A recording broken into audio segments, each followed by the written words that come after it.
ഇന്ന് ഞാൻ FB പേജിലൂടെ കടന്നു പോയപ്പോൾ എൻ്റെ മനസ്സിനെ സ്പർശിച്ച ഒരു ചിത്രമാണ് കേട്ടോ ഇത്. ഇതിനൊരു ക്യാപ്ഷനുണ്ട്, ഭയമല്ല വേണ്ടത് കരുതലാണെന്ന്.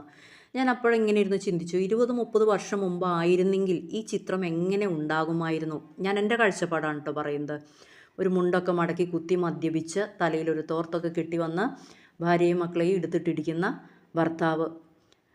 അന്നൊക്കെ എന്ന് പറഞ്ഞാൽ ഒരു പുരുഷ മേധാവിത്വം ഇന്ത്യൻ സൊസൈറ്റിയുടെ അല്ലെങ്കിൽ കേരളത്തിൻ്റെ ഒരു പ്രത്യേകതയാണ്. ഇന്ന് അതിനകത്ത് ഒത്തിരി മാറ്റം വന്നു എന്നല്ല ഞാൻ പറയുന്നത്. എന്നിരുന്നാലും ഇന്ന് ഭാര്യയും ഭർത്താവും ഒന്നിച്ച് തുഴഞ്ഞാൽ മാത്രമാണ് മറുകര എത്താൻ സാധിക്കുള്ളൂ.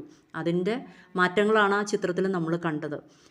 എന്തൊക്കെയാണെങ്കിലും കാലമൊക്കെ മാറും. ഇനി 20-30 വർഷം കഴിയുമ്പോൾ പോസ്റ്റ് ചെയ്യുന്ന ചിത്രം നമുക്ക് ഇമാജിൻ ചെയ്യാൻ പറ്റില്ല എന്തായിരിക്കും എന്നുള്ളത്. എന്ത് തന്നെയായാലും ഭാര്യയും ഭർത്താവും സ്നേഹമുള്ളവരായിരിക്കുക. സ്നേഹത്തിന് ഒറ്റ ധർമ്മമുള്ളൂ, പ്രകടിപ്പിക്കുക എന്നുള്ളത്. ഉള്ളതുകൊണ്ട് നമ്മളൊരു സ്വർഗം തീർക്കുക. ആ സ്വർഗത്തിൽ നമ്മുടെ മക്കൾ വളരണം. അപ്പോൾ നമുക്ക് നല്ല സമൂഹത്തിനെയും നല്ല തലമുറയെയും